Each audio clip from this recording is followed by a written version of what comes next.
معلوم ہوتا تھا کہ علیشہ کے ہاتھ کے تھپڑ نے اس کا دماغ خراب کر رکھا ہے۔ بدر!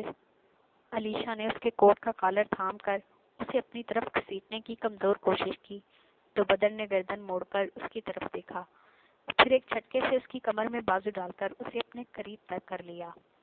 علیشہ کا دل اچھل کر حلق میں آ گیا۔ میں تو ہمیشہ ہی برا کرتا ہوں علیشے۔ اس کی آنکھوں میں اپنی سیاہ آنکھیں گاڑتے ہوئے وہ بھاری ہوتی آواز میں اس کے پہلے الزام کا جواب دے رہا تھا۔ وہ دشمن جاں، خوب رو، اس پل سخن رو اپنی تمام تر سحر انگیزی سمیت اس کی دھڑکنوں کو منتشر کر رہا تھا۔ آج ہر بار سے زیادہ برا کر رہے ہیں، وہ لرزتی ہوئی آواز میں بولی۔ اور اپنے بارے میں کیا خیال ہے تمہارا؟ جو کر کے آئی ہو کیا وہ اچھا ہے؟ شکوہ کرنا نہ تو اس کی عادت تھی نہ ہی سرشت، لیکن جانے کیوں وہ اسے جتا رہا تھا، بتا رہا تھا کہ جس کمزرفی کا مظاہرہ وہ کر آئی ہے اس پر ضبط کرنا ناممکنات میں سے ہے۔ ہاں تو آپ کو شرم نہیں آئی؟ کہتے ہوئے اس نے فاصلہ بڑھانے کو اس کے سینے پر ہاتھ رکھا، جس کی نگاہیں بے تابانہ اس کے نقوش سے لپٹ رہی تھی۔ جھوٹ بولتے ہوئے اس کی آواز لرز اٹھی۔ جعلی رپورٹ بنواتے ہوئے وہ سسکنے کو تھی۔ کوٹ میں اتنے مردوں کے سامنے میری ذات کو تماشا بناتے، بولتے ہوئے اس کی آنکھیں بہنے لگیں۔ آپ تو جانتے ہیں نا کہ آپ باپ نہیں بن سکتے۔ وہ بچوں کی طرح رونے لگی۔ پھر بھی آپ نے مجھے اپنے وکیل سے ذلیل کروایا۔ وہ اذیت بھری نگاہوں سے اسے ہی دیکھ رہی تھی، جبکہ بدر تو بس اس کا رونا دیکھ رہا تھا۔ اس نے کیا کہا؟ آپ نے سنا نہیں؟ جھوٹی رپورٹ دکھا کر کہتا ہے کہ بچہ کس کا ہے؟ ہچکیوں کے درمیان شکوہ کرتی وہ اس پل بھول گئی کہ بدر کی مردانگی پر سوال اٹھانے والی وہ خود تھی، اور بھول تو وہ بھی گیا تھا۔ سب کچھ پیچھے رہ گیا تھا۔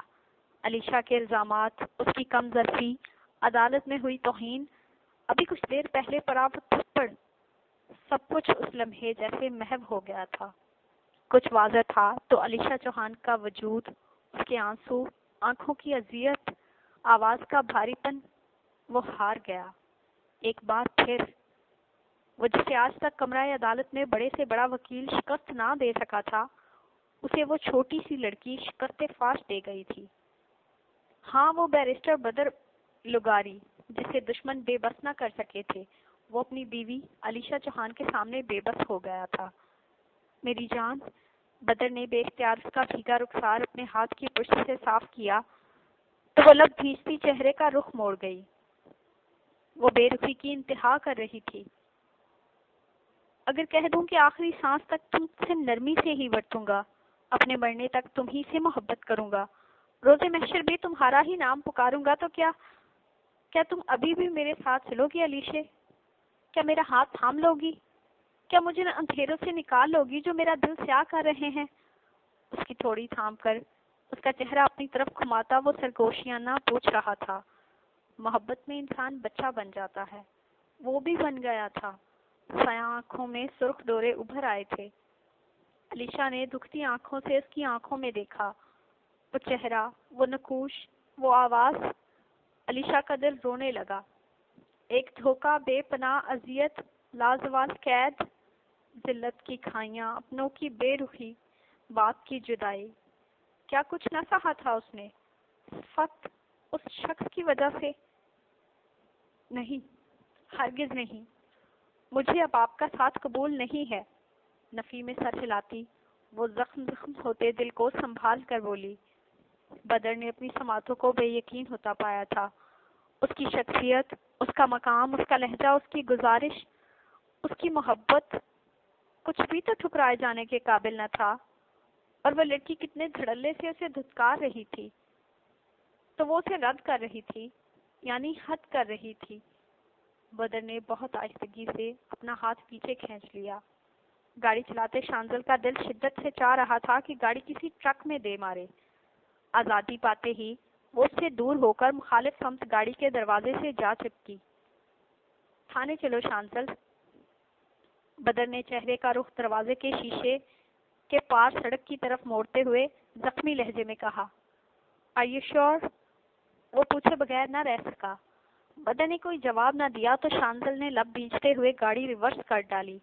خود پر کڑے پہرے بٹھاتا بدر باہر سڑک کی جانب دیکھنے لگا۔ سیاہ آنکھیں آج اس کا ساتھ دینے سے قاصر ہو رہی تھی۔ مشہور بہت ہے میرے لفظوں کی تاثیر مگر، مشہور بہت ہے میرے لفظوں کی تاثیر مگر، پھر بھی ایک شخص مجھ سے منایا نہیں جاتا۔ اب تو ایسا ہے کہ آنکھوں کو کھول بھی لوں، دل کسی خواب میں لپٹا ہوا رہ جاتا ہے۔ اس کی یادوں کو دل و جان سے رخصت کرنا کام ایسا ہے کہ ہوتے ہوئے رہ جاتا ہے۔ روٹی کے نوالے بناتی وہ کسی زہر کی مانند انہیں حلق سے نگل رہی تھی۔ آنکھوں میں موٹے موٹے آنسو تھے، چہرے پر بے بسی رقم تھی۔ کمرے میں وہ تھی اور اس کی تنہائی، وہ جو تنہائی کا ہم سفر تھا، وہ اب ہمیشہ کے لیے راستہ بدل چکا تھا۔ وہ راستہ جس سے واپسی ممکن ہی نہ تھی، اور زہرا اب اس راستے کی تلاش میں تھی جس پر منڈلاتی موت جانے کب اس کا ہاتھ تھامنے والی تھی۔ معمول کے مطابق چند لقمے زہر مار کر کے اس نے پلیٹ کھسکا دی تھی۔ وضو کی گرد سے وہ واش روم میں جا گھسی، پھر باہر نکل کر نماز ادا کی۔ دعا کے لیے ہاتھ بلند کرتے ہی اسے وہ دشمنے جاں یاد آیا تھا۔ تم یقین کیوں نہیں کرتی میرا؟ وہ شکوہ کر رہا تھا۔ مر جاؤں تو کیا تب بھی نہیں کرو گی؟ اس کے الفاظ یاد کرتی وہ سسکنے لگی۔ جانے کتنے لمحے یوں ہی روتے روتے بیت گئے، اور جانے کتنے ہی پل نرہاد دہلیز میں کھڑی اس عورت کو دیکھتی رہی جو ولید شاہ کی موت کے بعد گھلتی جا رہی تھی۔ چہرے پر ہاتھ پھیر کر اس نے جائے نماز سمیٹی تو نگاہ مرہا پر پڑی۔ زہرا کے چہرے پر کوئی تاثر نہیں ابھرا تھا۔ کسی بے جان روبوٹ کی طرح وہ کھڑی ہوئی اور جائے نماز اس کی جگہ پر رکھ کر بیڈ پر جا بیٹھی۔ کیا آپ مجھے نہیں پہچانتی؟ اندر آتے ہوئے مرہا نے مدھم آواز میں سوال کیا۔ زہرا نے پاؤں سمیٹ لیے۔ پہچانتی ہوں۔ زہرا کے سوکھے لب ہلے تھے۔ پھر ایسے بہیو کیوں کر رہی ہیں جیسے آپ مجھے نہیں جانتی؟ وہ نرمی سے استفسار کرنے لگی۔ پہچاننے کا مطلب جاننا تو نہیں ہوتا۔ اس کی طرف خالی نظروں سے دیکھتی زہرا نے دھیمے لہجے میں ایک چیختا ہوا تھپڑ اسے دے مارا تھا۔ مرہا کو اپنا چہرہ سلگتا ہوا محسوس ہوا۔ جاننے میں وقت لگتا ہے، وہ بامشکل بولی۔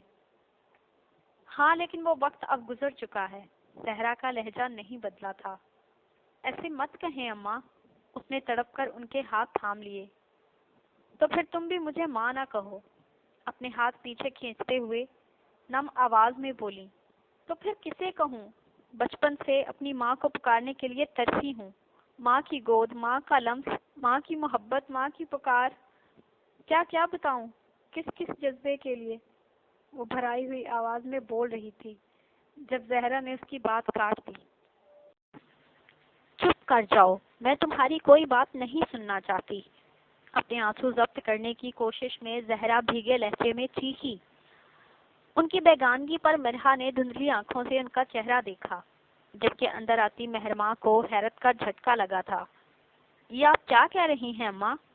میں نے تو سنا تھا کہ ایک ماں اپنی اولاد سے کبھی منہ نہیں موڑتی، تو پھر آپ کا یہ لہجہ؟ پوچھتے ہوئے مہرماں کی آواز لرز گئی۔ اس کی آنکھیں پہلے ہی بے رونق سی ہو رہی تھی۔ مرہا رو رہی تھی۔ زہرا کو لگا اس کا دل پھٹ جائے گا۔ نہیں ہوں میں ماں، کچھ نہیں ہوں میں کسی کی۔ اگر میں کچھ ہوں تو بس ولید شاہ کی بیوہ ہوں، وہی ولید شاہ جس سے یہ نفرت کرتی تھی۔ ان کے دل پر ضبط کرتی وہ مرہا کی طرف اشارہ کرتی سخت لہجے میں بولی تو مہرماں ان کے قریب آ گئی۔ تو پھر جان لے یہ ولید شاہ کی بیٹی ہے، وہی بیٹی جس سے ولید شاہ محبت کرتا تھا۔ ان کی طرف دیکھتی وہ سنجیدگی سے بولی تو زہرا کی آنکھیں بھر آئیں۔ یہ مرہا ولید شاہ ہے اماں۔ مرہا کا بازو تھام کر اسے زہرا کے سامنے کرتی وہ قدرے اونچی آواز میں بولی تو مرہا کے آنسوؤں کی رفتار بڑھ گئی۔ ولید شاہ کی آخری نشانی وہی ولید شاہ جس سے آپ محبت کرتی ہیں، کہتے ہوئے مہرماں خود بھی رو دی تو زہرا نے اپنے لب بھینچتے ہوئے منہ موڑ لیا۔ آنکھیں بہنے لگی تھیں۔ تم دونوں یہاں سے چلی جاؤ، وہ روتے ہوئے بولی۔ میں نہیں جاؤں گی، مہرماں سے پہلے مرحا بولی۔ جب تک آپ مجھے اپنے سینے سے نہیں لگائیں گی میں نہیں جاؤں گی۔ ان کے پیروں کے قریب زمین پر بیٹھتی وہ بچوں کی طرح روتے ہوئے بولی تو زہرا کا دل تڑپنے لگا۔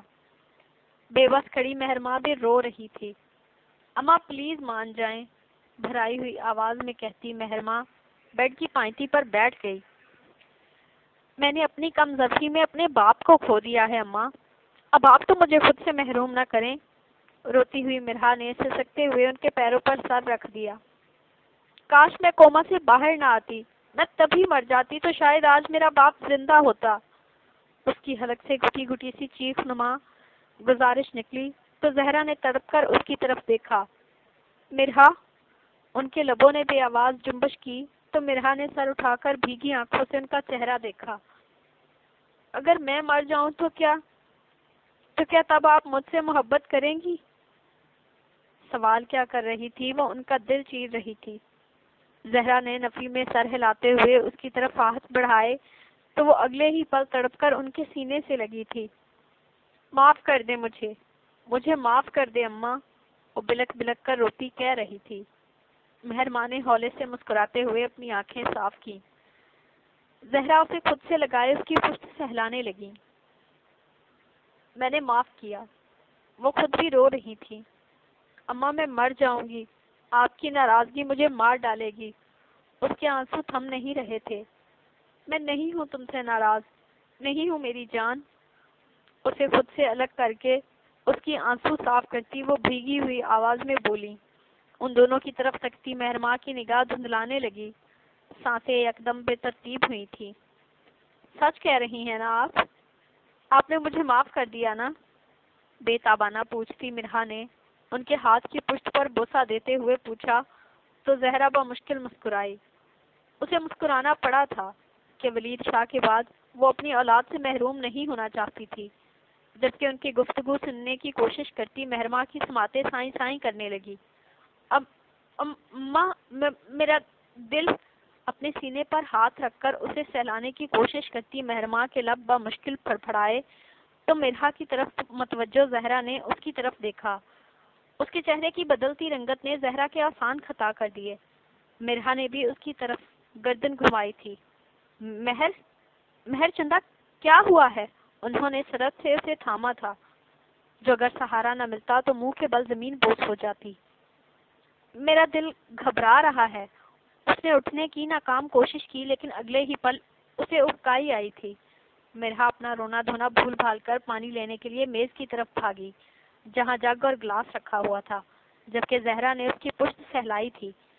پانی کی چند گھونٹ بھرنے کے بعد اس کی حالت کچھ بہتر ہوئی تو اس نے زہرا کے کندھے پر سر ٹکا دیا۔ آنکھوں میں آنسو تھے۔ میری جان، کیوں اتنی بے دم ہو رہی ہو؟ ناشتہ کیا تھا؟ اس کا رخسار سہلاتے ہوئے انہوں نے تشویش زدہ انداز میں پوچھا تو مہرماں یوں ہی ان کے کندھے پر سر رکھے رکھے نظریں اٹھا کر ان کی طرف دیکھا۔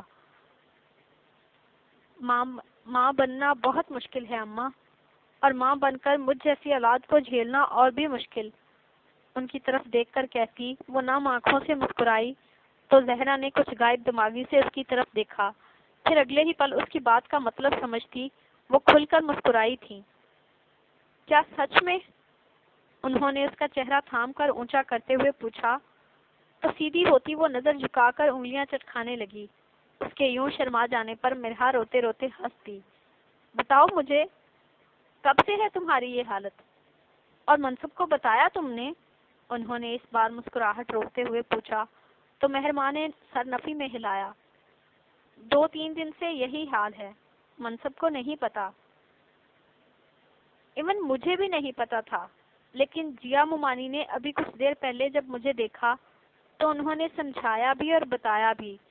وہ یوں ہی سر جھکائے جھکائے بولی تو زہرا پھر سے مسکرا دی۔ تمہیں ڈاکٹر کے پاس جانا چاہیے تھا مہر، مرحا نے خوشی سے اس کے سامنے دوزانوں ہو کر بیٹھ کے کہا تو مہرماں نے سر جھکا کر ہولے سے اٹھایا۔ جب تک وہ نہیں آئے گا میں کہیں نہیں جاؤں گی، اس نے سنجیدگی سے کہا تو زہرا نے ایک بار پھر اس کا چہرہ اپنی طرف گھمایا۔ منصب کی بات کر رہی ہو تم؟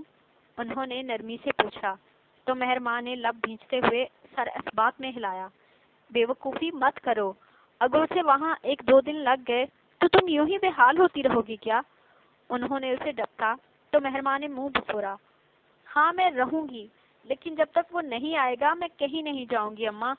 وہ ضدی پن سے بولتی کھڑی ہوئی تو مرحا نے زہرا کی طرف سوالیہ نظروں سے دیکھا۔